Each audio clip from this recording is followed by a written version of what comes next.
தமிழுக்குத் தொண்டு செய்வோன் சாவதில்லை என்று பாடியவர் பாரதிதாசன். சொல்லின் முதலில் மட்டுமே வரும் குறுக்கம் எது? ஐகாரக் குறுக்கம்.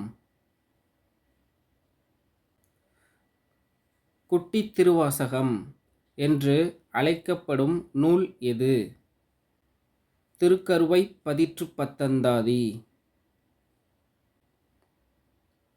தமிழ் நாடகவியலின் தந்தை என்று போற்றப்படுபவர் யார்? பம்மல் சம்பந்த முதலியார். வெண்பா எத்தனை வகைப்படும்?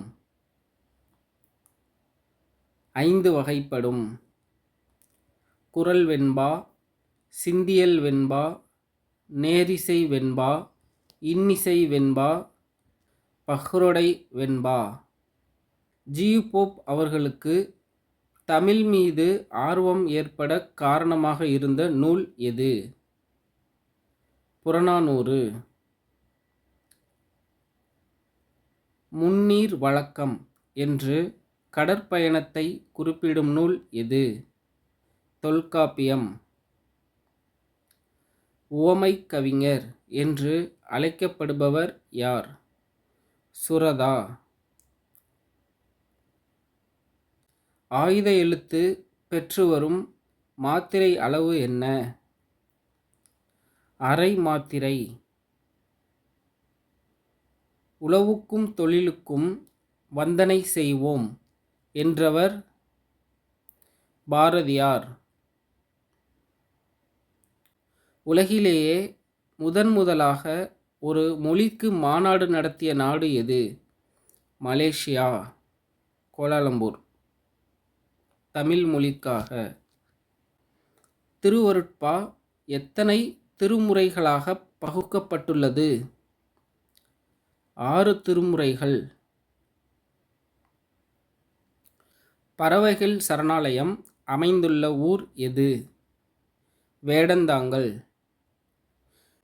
தேனரசன் எந்த இதழ்களில் கவிதைகள் எழுதியுள்ளார்? வானம்பாடி, குயில், தென்றல். எயிறு என்பது எவ்வகைச் சொல்? பெயர் திரிசொல். தமிழ் எழுத்துக்களில் மெய்யெழுத்துக்கள் மொத்தம் எத்தனை? 18. வெற்றி வேர்க்கை நூலின் மற்றொரு பெயர் என்ன? நருந்தொகை. அன்பே சிவம் என்று பாடியவர் யார்? திருமூலர். சுட்டெழுத்துக்கள் சொல்லின் உள்ளேயே இருந்து பொருள் தந்தால் அது என்ன? அகச்சுட்டு. 14 நூல்களில் பெரும்பாலானவை எதை வலியுறுத்துகின்றன? அறம், நீதி. சீவக சிந்தாமணி எத்தனை இலம்பகங்களைக் கொண்டது? 13 இலம்பகங்கள். கற்புக்கசிவம் என்று போற்றப்படும் காப்பியம் எது? சிலப்பதிகாரம்.